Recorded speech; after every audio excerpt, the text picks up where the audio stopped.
don't be asking people for work straight away. You need to be kind of forming relationships, asking them about how their kids are, or and you need to be in those places where they're having the kind of production company parties, or you just need to be present and have touch points of when they interact with you, so that when a job comes up, you haven't asked for it, they just think, oh, who is that person that's kind of been around? This is the Creativity Clinic, a show that inspires creatives to take meaningful steps to fulfill your passion. I'm Kirsty Hunter, an entrepreneur and founder, best known for my work in creative education and business, working alongside incredible artists to fulfill their ambitions. Here I chat with experts from the diverse pool of creative industries, offering you insights, education, and the motivation to those wanting to make an impact in the creative sector. Hello, Elle. Hello. Welcome to the podcast. Thank you for having me. You're very welcome. It's a delight to have you. The studio is amazing, so I'm glad you like it. I spent lots of time trying to make sure that my lines were straight. that did take two takes, but yeah, I'm glad you like it. It's nice and colourful, isn't it? yeah, it's pretty. We're here to talk about you, though, not about my creativity clinic. So tell everybody what you do. The thing that pays the most money, I suppose, is quite important, is working in the film industry. So I'm a first assistant director, which is effectively what I would call like a project manager if it was like a construction site or something. Right. Running the schedule, run the day, get to call action, and then you kind of work with the director and the producer to make sure the director's vision happens within the producer's time frame that has been allocated, which always has its perks and its obvious problems. I can imagine. Well, actually, I can't imagine actually, because I've never done it, but I would imagine that you've got to really try and keep everybody happy all of the time. So it's a chaotic environment, like a film set, but it's so exciting at the same time. So what sort of films do you work on? I mainly do short form stuff, so it would be like music videos, TV commercials. I've done a few short films when I can, though they're not usually the ones that pay the bills, but they are the ones that are, I guess, the most creative. Yeah. And then I've done like a sketch show for TV. We did the opening film for the Commonwealth Games in Birmingham last year. That was pretty cool. That's cool. Yeah. So all sorts, but mainly short form stuff. I know a lot of people do narrative, and they'll be 6 months in a film studio. Yeah. I don't think I've got the attention span to do something like that. I need to always do something different with different people. Right. So it'd only be like 1 or 2 days. Right. Or 3 on a set on a different project. Okay. So that's cool. So if you've got kind of a couple of days, is there prep that goes on before that? So you might do two days on set, but then you've got all of the prep that happens before, and then obviously everything that goes on in post. Do you do that, or is that where you then outsource that to other people? I'm for this specific role, because I like to wear loads of different hats to keep myself entertained. But for the first AD role, you're only involved in the actual little bit of the prep and a little bit. And the shooting, nothing to do with the post. So you're kind of brought on when the idea is already set out, the director's pitched it to the client, for example, and then I come in and go, oh yeah, you guys like said it's going to be this much money and that it's going to happen in this amount of time, probably double that, and then we've got ourselves a film. It's basically my job, which is always great because you have all those difficult conversations. So I would come in and I'd make the schedule. We'd go on a tech recce, which would be where you go and see the location, see where all your scenes are going to be, map it all out, and then make the schedule, and then we go to shoot. So tomorrow, I'm shooting for Converse, so I've done all the prep for that. Yeah. And then tomorrow we're kind of setting up, lighting the house, dressing the house, and then we'll be filming on Friday. And I'm assuming that it can take you anywhere around the country or the world? Or world. World. We've done world. So where's the most exciting place that you've gone to? The furthest place was to Dubai, which I'd never even been to anywhere in the Middle East, which is crazy. What a place. It feels like a toy town because obviously it's the middle of the desert for starters. Yeah. And we were filming a trainer advert with Lindsay Lohan, which, I mean, I'm a 90s baby, so that was quite a moment to be hanging out with her. So that was fun. And also Dubai. Who'd have thought? Nice and hot. Yeah, Maybe roasting. too hot. Way too hot. Loads of places. Not so much post-pandemic. I think they realised that they can just hire people locally. So I haven't had to go jet setting so much now. But I do really enjoy that. It's quite adventurous. My first job is I pretended like I could operate a camera. Said yes. If Pretty much like I do now. Yeah. If Steve is listening, I promise I didn't know what I was talking about. And he said, oh yeah, can you film and edit? I was like, yeah, don't worry, mate, I'll be fine. He's like, okay, great, we're going to Paris Fashion Week and you're going to film Alicia Keys. I'm like, great. I said, what camera are we using? He was like, oh, it's a Sony FS7. I was like, yeah, no worries, I'll be fine.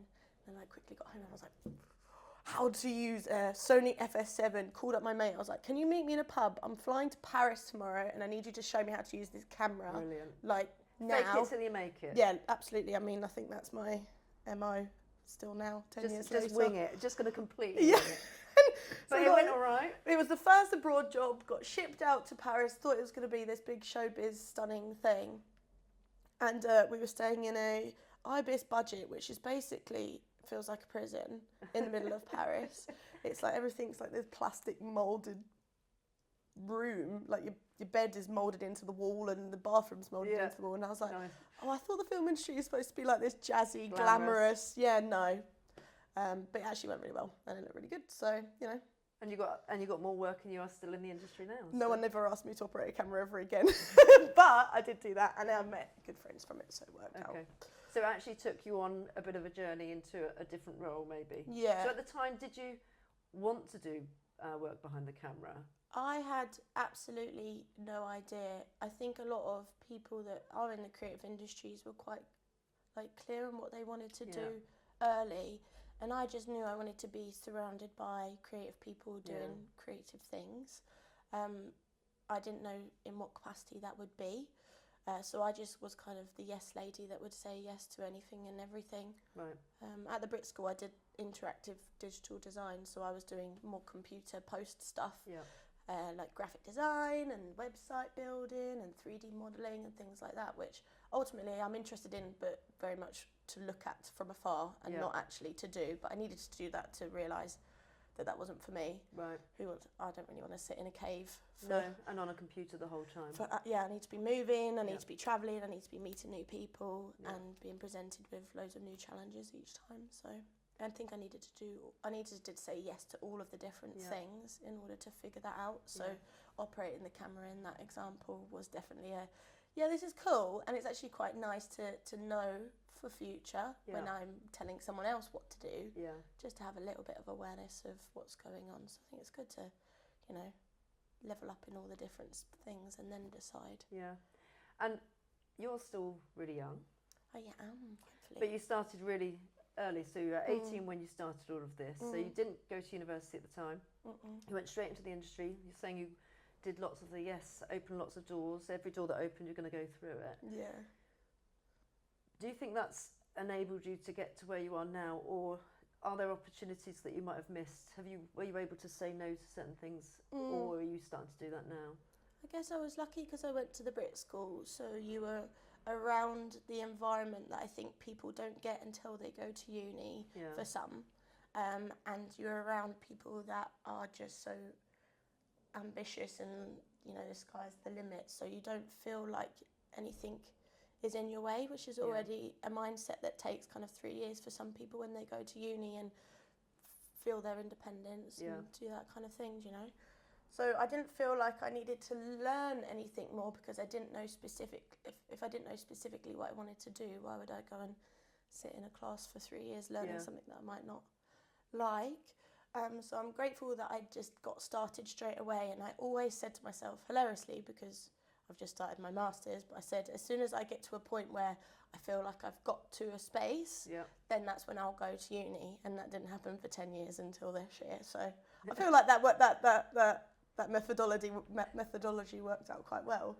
But then when you say, oh, did I miss out on anything? I think the only thing you miss out on is like creating a network or creating a base of a gang of people that you can create with that people do if they go to a creative university. I'm not sure about the kind of whatever the other ones are called. Yeah, I mean, interesting. I just had a weekend with some of my university mates, and we haven't seen each other for years. But life takes you apart, and you go to different parts of the country, and it's nice that you always do come back to them. But I'm doing something completely different now to my first degree that I did. Do you regret it though, or are you happy that you still went?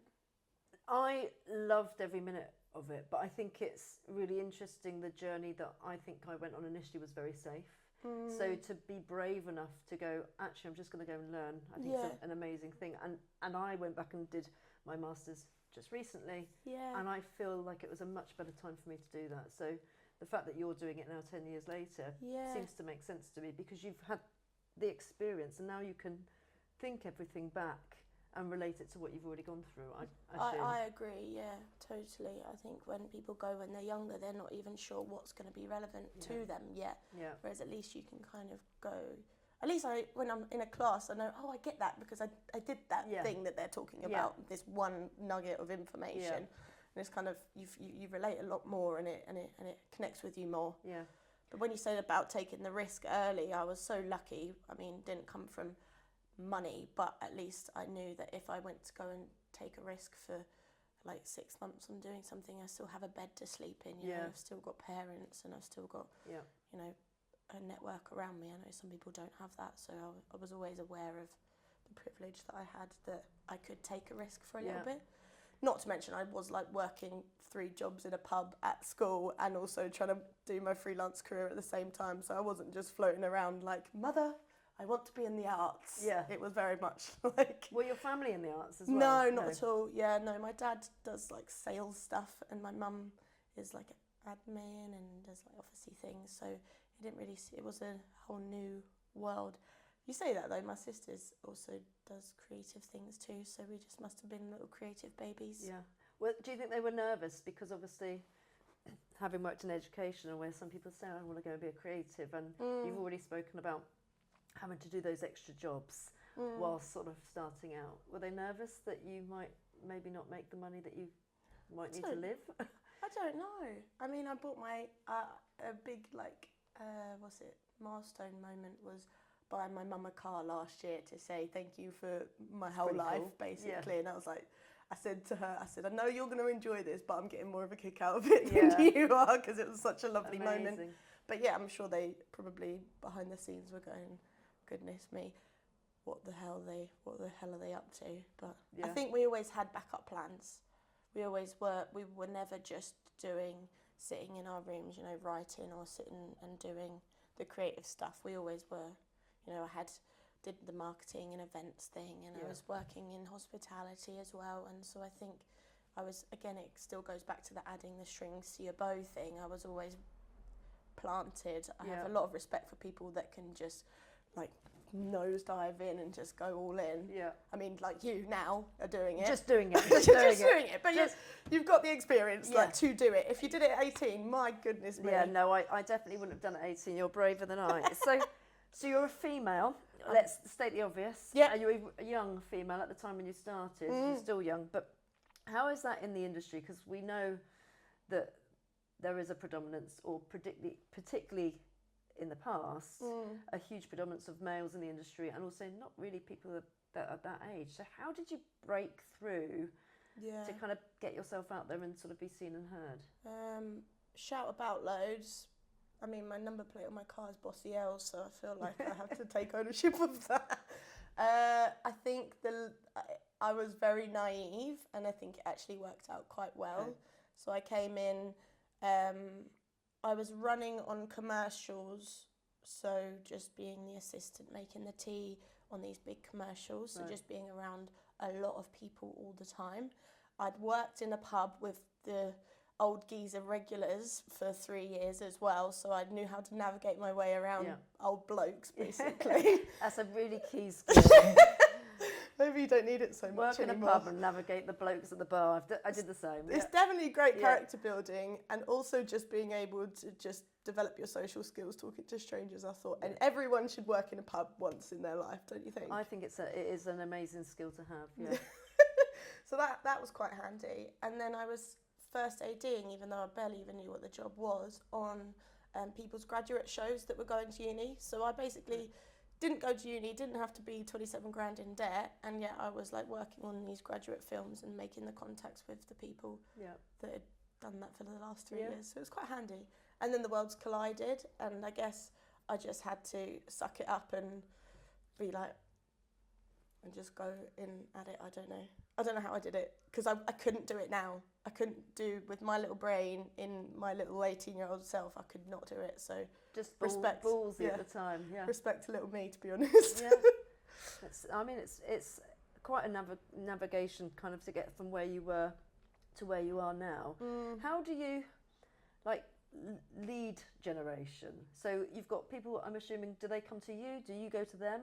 What do you mean? When you're looking for, when you're getting work, when people come to you, because you are your own boss, right? Yeah. So entrepreneur, freelancer, whatever you want to call it.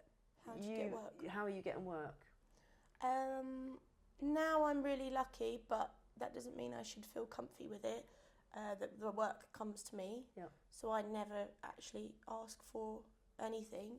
That doesn't. My dad will tell me off for that and say you should always be networking. Yeah. And I'll tell you about an event that I'm doing soon, so that will hopefully will be listening to that advice. But when I was younger, I suppose when I do talks and stuff at schools and things like that, as I would say, you're always selling. Even when you have no idea what you're selling, you're still selling yourself. You're selling your personality. You want to be memorable. Yeah. So I would send loads of emails out, but I don't think they ever really came to much. It was more about just building a network of people. As soon as I begged and borrowed to go on this first job as a runner, which I wasn't even being paid for work, I did work experience on shoots for ages. Every single one of those person, that was one new contact. So it just kind of, you're creating your spider web. So I would come in and there'd be 30 people. I'd connect with all of them. I mean, it wasn't LinkedIn then, it was more like Instagram and things, and send them an email to say thanks. And then maybe one or two would come from that, and then that would grow my spider web. I mean, it took me kind of 6 years, I'd say, of seed planting and just kind of sowing seeds all around and making pals and things like that. And not all of them grew. I mean, probably 90% don't, but then there's been some incredible things that have come from it, you know what I mean? Yeah, network is probably the thing that comes back again, isn't it? We don't always make use of the network around us, and actually simply asking people that you know, or just casting that net a little bit further, sometimes it will land and you can then start pulling it in. But how exhausting is networking as a whole? Oh my goodness. It is hard work, and it does take a long time. Yeah. You know, going into a new industry, you know that you're not going to be just sort of a month later going, brilliant, I'm ready to go. Yeah. And so you're saying 6 years. That I think so. Feels about right. 6 until I was comfortable financially. Yeah. I wasn't worried, and I didn't need to ask for jobs. Yeah. So I would say 3 years of some hard graft. And also, you shouldn't be asking people, like you was just saying just now, don't be asking people for work straight away. You need to be kind of forming relationships, asking them about how their kids are, or, getting involved, and you need to be in those places where they're having the kind of production company parties, or, you just need to be present and have touch points of when they interact with you, so that when a job comes up, you haven't asked for it, they just think, oh, who is that person that's kind of been around? Yeah, who's been knocking about? Yeah. Every party we go to, Elle seems to be there. Yeah, just in the corner. I don't know how she gets invited. I'm sneaking in. Always just got to be present, be happy. Yeah. So that's exhausting. So you did all of the sort of training that you did at Brit. You went straight into industry. You've done your networking. Yeah. You've mentioned that you're now doing a master's. So talk to me about that. What's your master's in? Yeah, so this year was the year I started doing a master's in creative business. So it's described as the creative alternative to an MBA. So you did the proper thing. And I was like, well, I'm not sure I can talk about Frank's pharmaceutical company as a case study. You don't have to do that. Fortunately, you don't have to do that. So it's at the National Film and Television School, which is really nice because it's surrounded still by filmy people, which is my comfy place now. However, we kind of tap into the music industry, theatre industry, publishing, digital media, and film, and TV, and games. So we do all of it, which is really cool. And we have 6 kind of industry speakers every single week that come in. We had the head of sales for Warner Brothers fly over. We spoke to, some serious top dogs, people, which is awesome just to be in a room with those kind of people. And I did it because I think similarly to you, I've been surrounded by it all, and I just wanted to get the business side of it, and I didn't know anything about legal and finance, and I've been handling my taxes and sending it off to an accountant, but I'm not really sure what the point of it is, and how can you scale something, and how can you see potential, and all of those things that you hear like men in suits talk about in Canary Wharf. I was like, why am I not the boss lady? Yeah. So it's time. It's time. It's time for us to be the boss ladies. Yeah, we're ready. I'm ready for it. I'm here for it. And they say, don't they? You surround yourself by people that you want to, where you see your life being. You know, if you're always surrounding yourself by, I was a teacher, and most of my friends were teachers. But of course, if you want to get outside of that, then you have to go and put yourself in those places, and then giving yourself that bit of knowledge really does help, I think. It at least gives you a bit of a different mindset and a different outlook, doesn't it? I've never been around those kinds of people in my entire life, and you can totally see how when the rich kids go to these kind of posh schools and they go to do their MBA straight away, and they are around a future MP, or they're around someone that's going to be their angel investor in their business. They've just got their 10 classmates before they've gone into the world, and so now I'm like, no, we need a bit of that pie now, so it's time to go and find it ourselves. No, brilliant. I think. So what do you see for the future then? If you've got, you want to be the boss lady, bossy Elle. So what does that look like? So I really enjoy what I do within the film industry now. However, it requires 15, 16-hour days sometimes. You're always on your feet. You're running around like a crazy lady, and sometimes you come home and you're like so exhausted, all for someone to skip that advert on YouTube or something. Do you know what I mean? You give a little bit of your soul each time. And that doesn't mean that it's going to end, because I really, really enjoy doing that, but I can't do that forever. And also you have to be doing something to be earning the money. Do you know what I mean? So I've talked about it before, but I had like 3 goals when I was younger, because I didn't know what job I was going to be in, but these were the 3 kind of criterias. And the first one was, I want a job that means that I can meet loads of people, so I've ticked that so far, so I'm quite happy about that. The second one was, I want a job that can take me around the world, so we've done that too, so that's pretty good going. And then the third one is, I want a job that I can do from anywhere in the world. Right. So what that capacity is, couldn't tell you, but I just want to be able to, when I'm kind of later on in life, in the next 20 years, be able to go and chill on a beach and, I don't know. Hashtag van life. Yeah, I want a van life. In your 60s. And then like pull out this little desk and then do that and have a few little calls and, make some monies and then go and swim in a lake. Yeah. I need to be able to do that at some point, because that's cool. I see that on TikTok all the time and I'm like, I want that. Okay, that's a good goal as well, isn't it? Because it's not too specific, because our journeys will literally go like this anyway. And who would have known 10 years ago that I'd be doing what I'm doing now? True. Thought I'd be a head teacher somewhere. There's still time. No, it's not happening anymore. Head of the creativity clinic. Yeah, of course, that's happening. That's already done. I just have to do it well, get enough money. Anybody, wants to give me some money, I'm happy for it. Where are the people with the money? Where are the people with the money? They exist. They do exist. Actually, I was listening to a really good podcast just before you got here, and it was about trying to make sure that you're going for those people that everybody else isn't going for. But you still have to find them, and you still then have to network, and that takes quite a long time. I think something special about the creative industries, though, is that people love the arts, so there are going to be people that have never done arty things, made some bank doing something quite boring, and still want to be part of it. Yeah, and it's quite mysterious in some ways, I think, because people think. Often you say to people that you're a creative, and they say, I'm not creative. And you have to try and steer them to say, well, are you a problem solver? Are you innovative? Are you always coming up with different ideas? Like, creativity can sometimes be quite confined and only certain people get the badge. And Yeah, true. I think it's really important to tell people that just because you're working in finance doesn't mean that you're not a creative. It just means that you're doing a job that is logical and, you know, operational.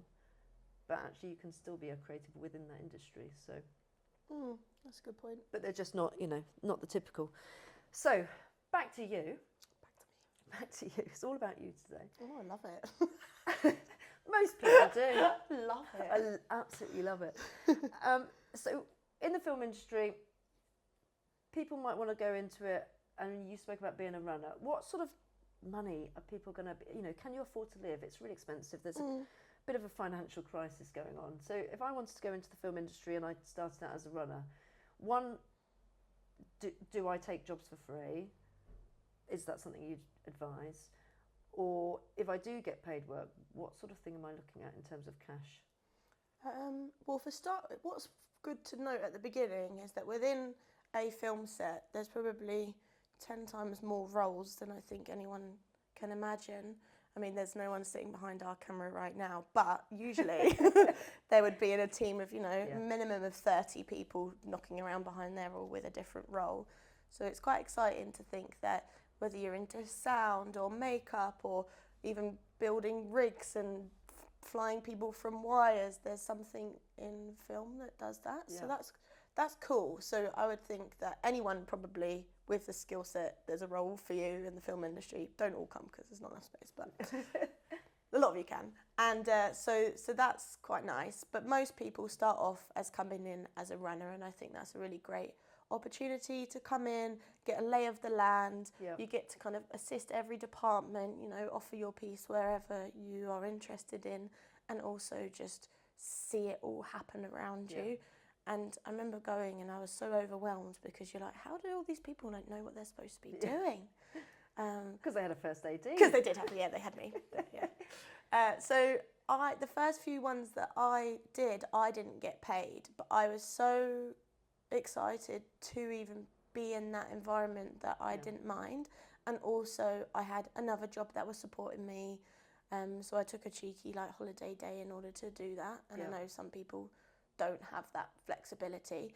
So I would almost say if you're starting in the film industry, I would be prepared to do work for free on some things because you need to prove that you're worthy of being there. And I know that might not be a controversial opinion, but I still think that's true. So I would say you want a job that is flexible for you to take the odd 1 or 2 days a month just to get a little bit of an idea, and then you're financially supporting yourself as well.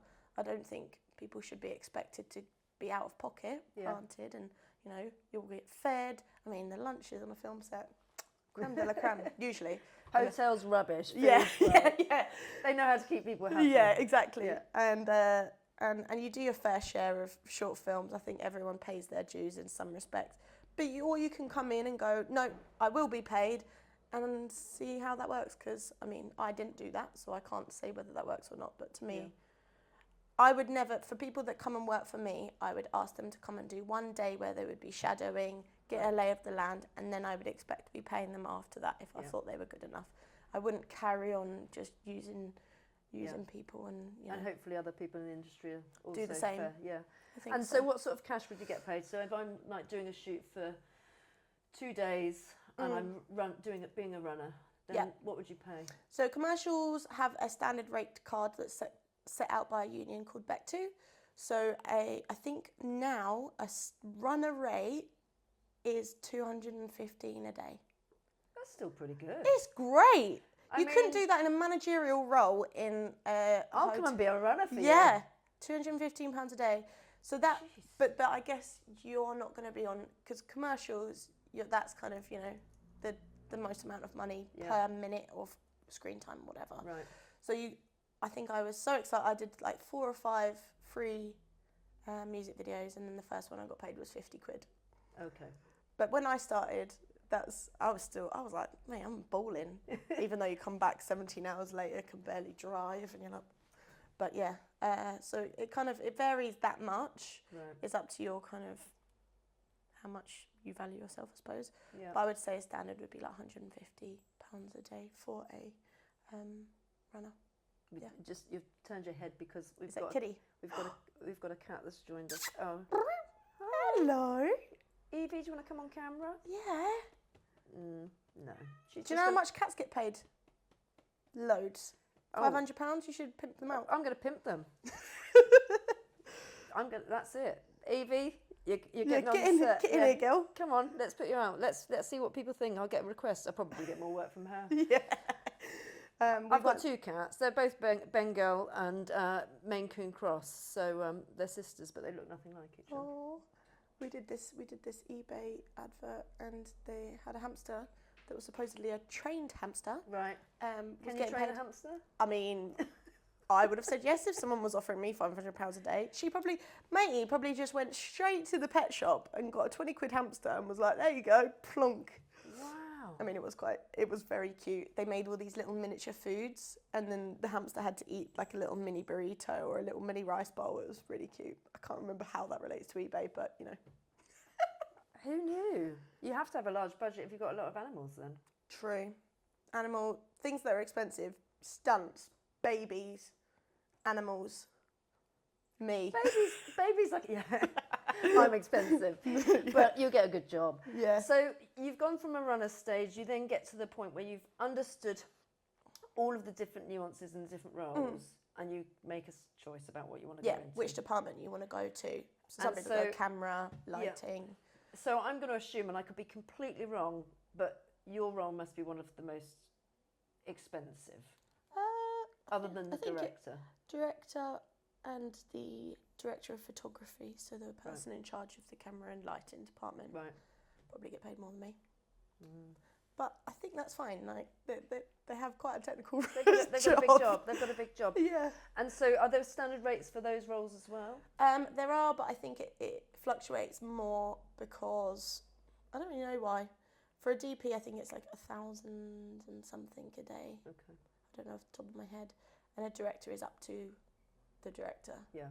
Because their director's And dying. I suppose the numbers are quite big, but when you think about it realistically, you're not doing that 5 days a week. No. Every month. True. So over the sort of average moment, at what point did you get to a place where you said, I don't need to do those extra jobs alongside my creative role? I can now just dive straight in and just say, this is what I do, this is my role, and I'm completely safe. Was there a point where you went, I just don't need to do everything anymore? I would still, and people will know that I would, if my friend was like, please, I've got my short film and I need help, I'm the sucker that goes, yeah, all right. And I'll still go and do it for a bloody 100 quid a day and down in Hastings for 4 days in the middle of the night. I'll do one of those a year because that takes the living daylights out of you. Do you know what I mean? So I think some people still would, but I just don't do those favoury freebies for people I don't know. It would always be, and also you only do one, otherwise people they're not your pals, they're just rinsers. Yeah, rinsers. So I'll try and stick for camera and lighting departments. They are so rigid in their rates because they're all one little team, and if you were like, yeah, I'll do it for a cheaper rate, then all the other union people come after you. Right. I think it's a little bit more flexible in our departments. We're the AD department, and I mean, I'm only talking about running and first AD, but there is like third AD, second AD, and then all the in-betweenies as well. So you can have loads of different roles in the AD department. But music videos always are kind of buyout-y money.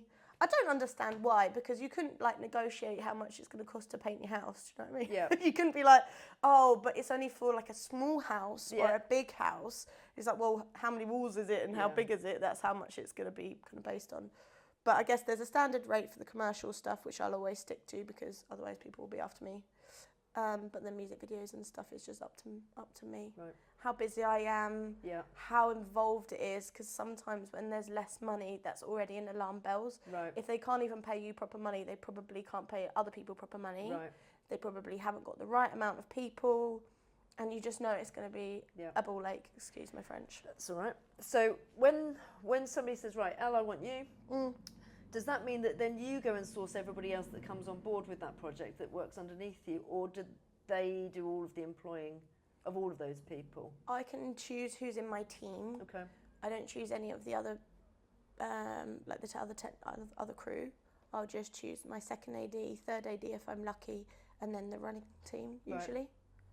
Right. But I have done producing in which you are the one that is sourcing the locations, doing the casting, crewing up everybody. Yeah.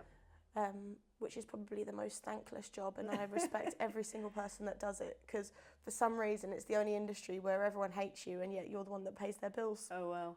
And sourcing a location, surely that could take like weeks, months. Yeah, I mean, yeah.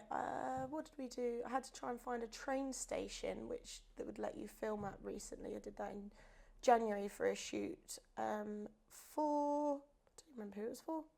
Oh, Fraser's group. So we ended up deciding to do a bus stop instead. So it's always problem solving in every single aspect of it, and presenting new ideas and always adapting. But I quite like that. Yeah. So somebody comes to you, Converse, you've got Converse, so they come to you and they say, we want to do a commercial or whatever it might be. Do they then give you the instruction about what they want that commercial to look like, or have you got complete free reign to be your creative self and sort of consider how you might play that? Me personally, or the director? Well, how much involvement have you got with that? It depends on the director very much. I've got a few kind of long-term collaborators that kind of value what you bring to the table creatively, and then there's others that are so set on their vision, and they just need you to make sure that the right people are in the right place and are set there. Right. But when it comes down to kind of the 11th hour and it's crunch time, I think that's probably where my skills are appreciated, because it's like, how can we make this incredibly huge idea that you had when you were sat at home in your office now with only 20 minutes to do it? Let's refine it but still kind of make it good. It's better to do less well than trying to get too much, is a lot of things. And I also say my leading line is, I'm really sorry to be a party pooper, but let's kind of think creatively of how we can achieve it. Otherwise, unfortunately, you're not getting it at all. Yeah. So it depends on who I'm working with.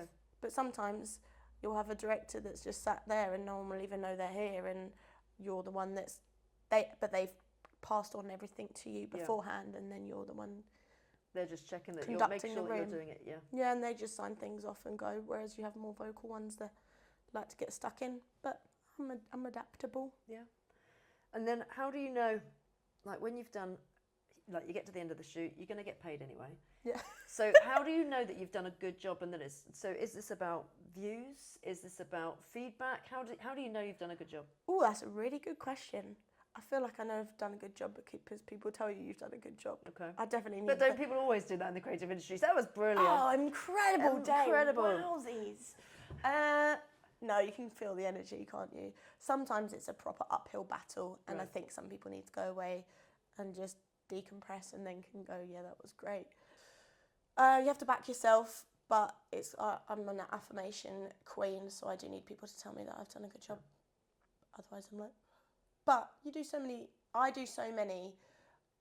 There are some people, there's a first AD called Mary Boulding, she's one of the youngest, maybe she can come in your podcast, one of the youngest female first AD. She's just done the Mission Impossible. Oh, cool. So that's like 12 months.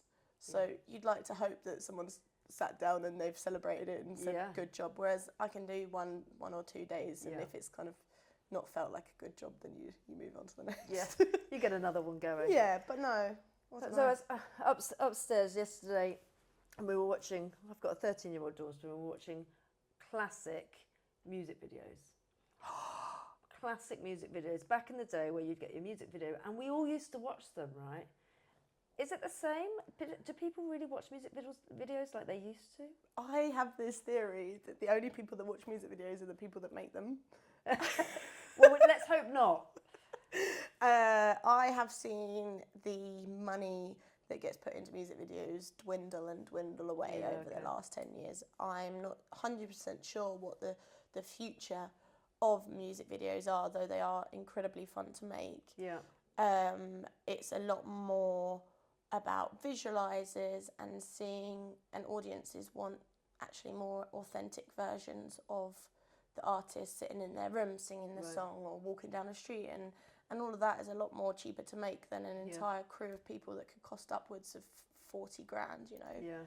Back in the day, you had the Michael Jackson. That's what we were videos. watching. I mean, they're amazing. Incredible. I remember just sitting in the hairdressers, just watching MTV over and Right. but it had a platform, and I Yeah. don't think there's a platform for music videos anymore. And one, there should be, but two, I get it, like you want the short content that goes on socials and Yeah. things like that, and it's easier to get 10 of those than it is to get one long video that someone's going to watch and never watch again. Yeah.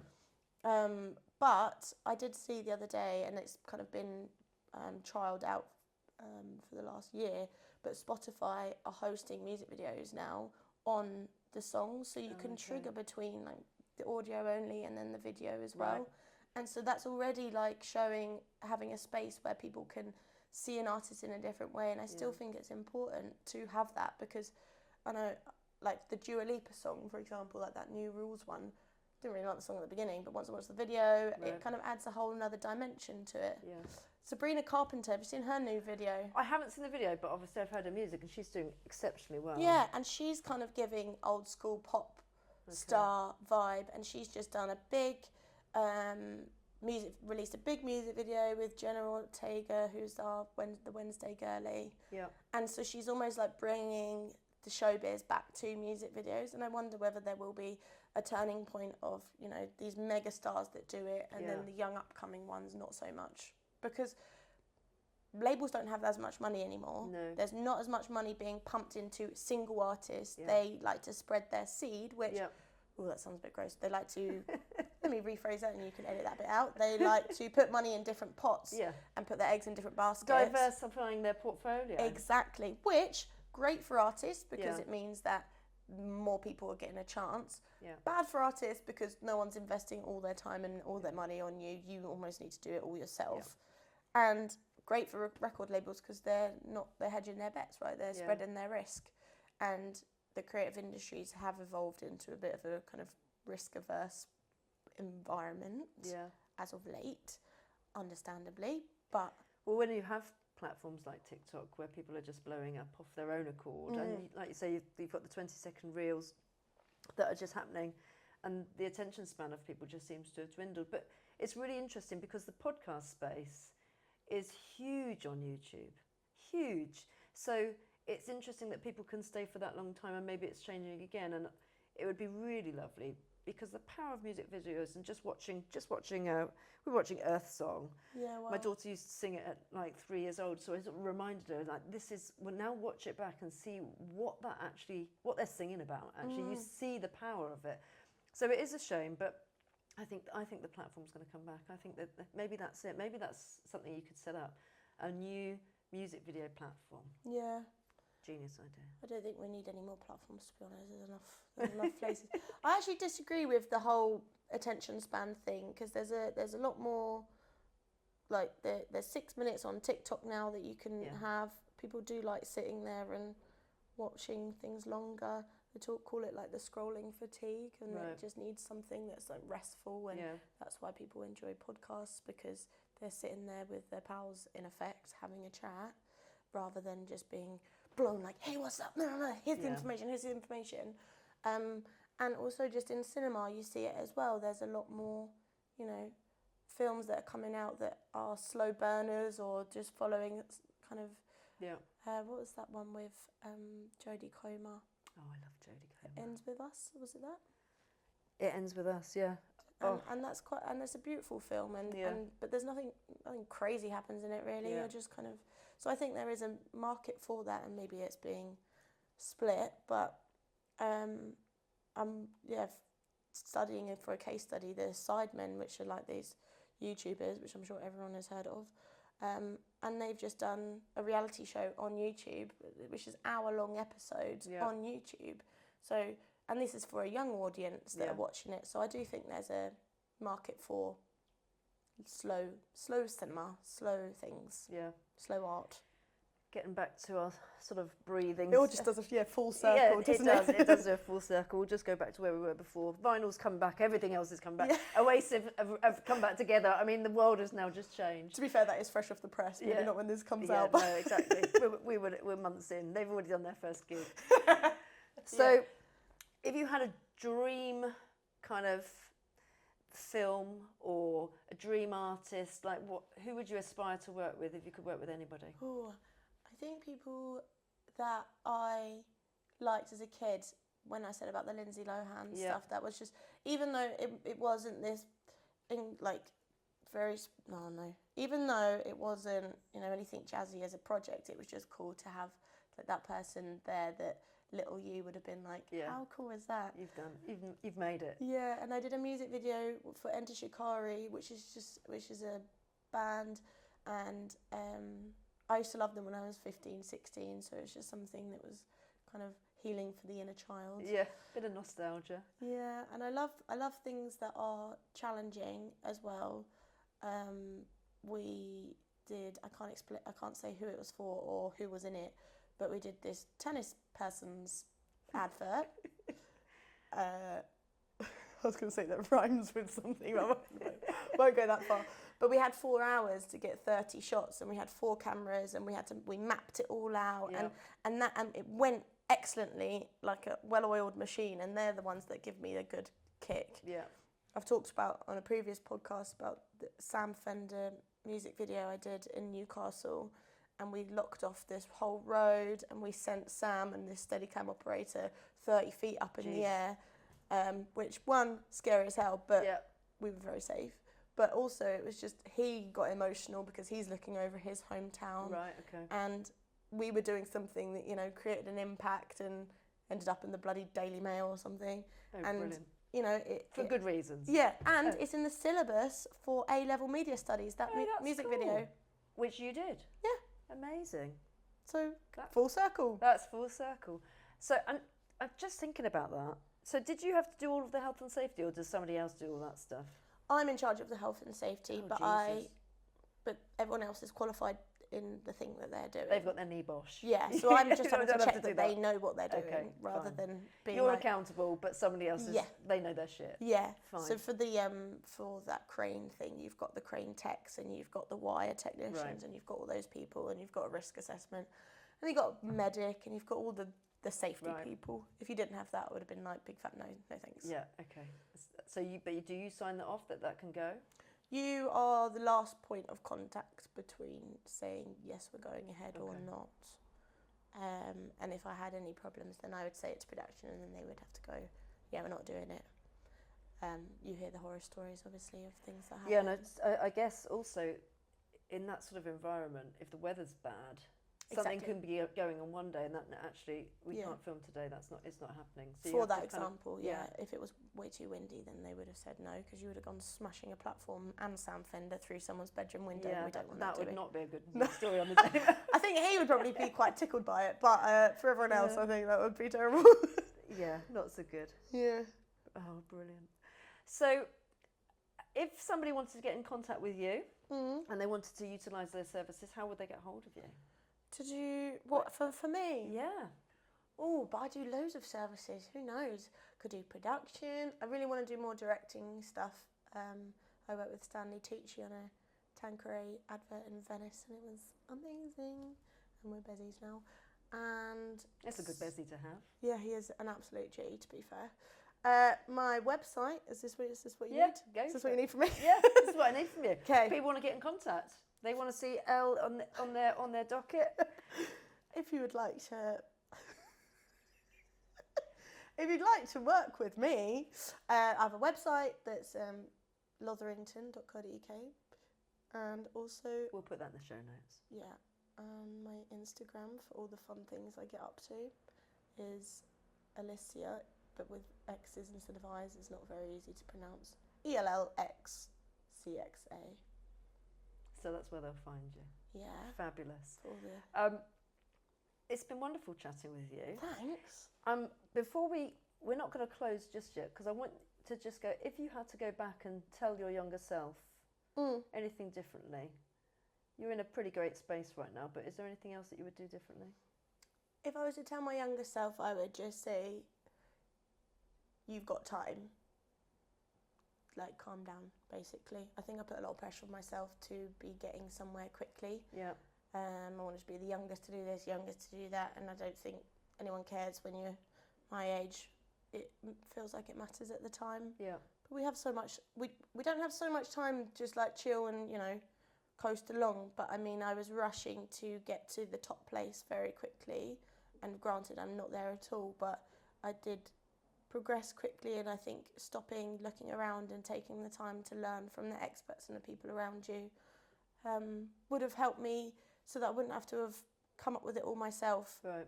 Being a freelancer is quite a lonely business, Yeah. where you're your biggest motivator, you're the person that gets yourself up, you're the person that motivates yourself to go out there and put yourself out there. So take your time and like look after yourself as well, I think. Yeah. I would have said. Good advice. I had a couple little burnout things when obviously it's really hard to say no when loads of stuff comes in. And I'm not saying say no, but just kind of check in with yourself as well, I think is important. I'm starting with a fellow first AD, Rose. We're doing a kind of female, it's called Leading Ladies for first ADs, second ADs and third ADs. Fab.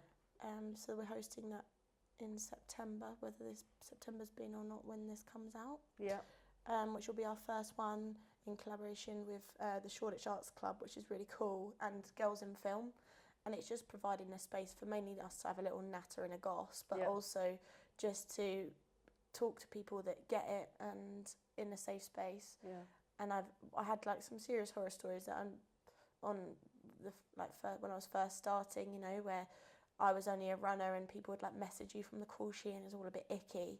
And so if we can be in a space where people feel happy to talk about that stuff, I didn't have like a whole unit of girlies around me, so we've made it.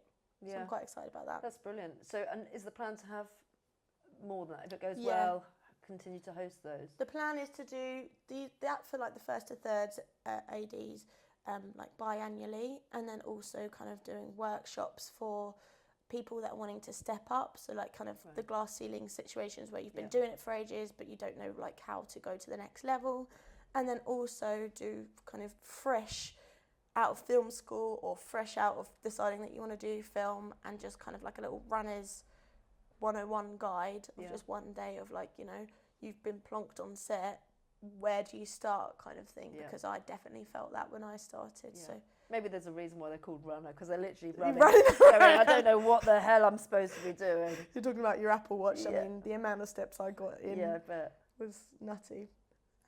So that's really cool. So do people have to pay for that, or is that kind of a free for the first one? The socials and things will be free, and the networky stuff will be, and then the workshops will probably have to be paid for, because we'll get practitioners in and things like that.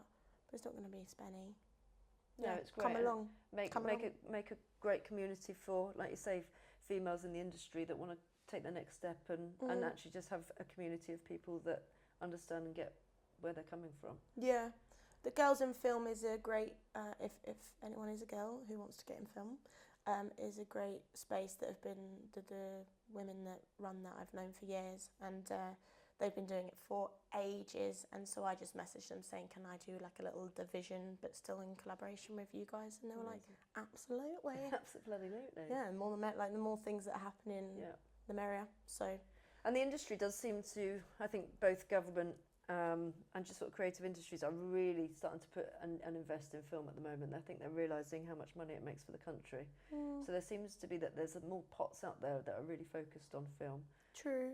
I think there's this 2021, there was a big post-pandemic boom. A lot of the streaming platforms were commissioning stuff way beyond their means in terms of money, so everyone was like, oh my, this is what I would call like the golden age of the film industry for short form and narrative. It was just seemed to be more work than there were people. So I definitely think there was a big moment where everyone got sucked in, and now it's kind of feeling quite bleak at the moment, but I would say that's just because it's levelling out again. We're getting over the fact that there was a big boom moment, and it's just kind of the dust is settling. So I wouldn't say be put off by that for people that want to go and join. No, and I think that, the TV, I suppose there has been a bit of a blip.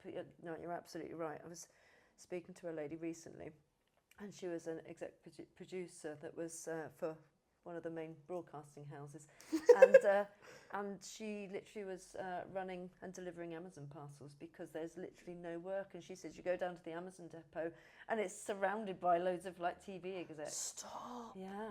And it was scary, really scary, That because is they are scary. just so, people aren't, like you say, people weren't commissioning, they're not commissioning as much work because, again, there's so many platforms out there and there's so much content. It's just, well, places are just running out of cash. Wow. Yeah. But then we're still getting the hits, you know. It's the spreading the bets thing, you know. Traitors was a hit I love for that bringing show. people to TV. Yeah. Married at First Sight, Love Yeah. Island, all of that stuff is what draws people still to broadcast. So there is a space for it, but maybe the other ones are shifting. I mean, I know people that still sit there for 9 hours a day watching TV, so someone's watching TV. Someone. So, oh God, 9 hours of TV, wow. Yeah. It's a lot. If you were to make a recommendation for anybody watching or listening, something that's creative that they could steer their minds away from their 9 hours of watching the TV, unless it is a TV program, something that you've seen, something you recommend, is there anything you could recommend and steer our audience to? What would be good to read if your brain is as busy as mine and want to do a million projects at once is a book that I'm reading at the moment. I haven't even finished it because I can't do one thing at a time. It's called Time Boxing and How to Do One Thing at a Time. Genius. And what is so good about it, each chapter it tells you how long it's going to take to read it. Wow. And I'm like, this is perfect. Yeah. So just nibbling away at that at the moment, but I'm just finding it really helpful to spend 15 minutes at the beginning of my day and like block out the times. And it's not just necessarily putting things in your calendar, it's putting your social time in your calendar, putting your family time in your calendar, to have the best work-life balance, I suppose, talking about avoiding the burnout. Yeah. And then just making sure that you've got those kind of in your diary, which a lot of corporate girlies I think do, but it's new for me. So that would be my piece. I've been doing it for a while, always blocking in everything that I'm doing. Business, brand, being. That's how I do it. Business, brand and being. That's how I do it. Can I get that on a t-shirt? I quite like that. That is actually a good idea. Yeah. Business, brand and being. So, on that note, thank you so much for joining me on the podcast. Yay. This is going to go out, and by this point, with the NDA stuff will be able to be spoken about, so Hopefully. it'll be all right. Yeah, true. Yeah, thanks for having me. But thank you.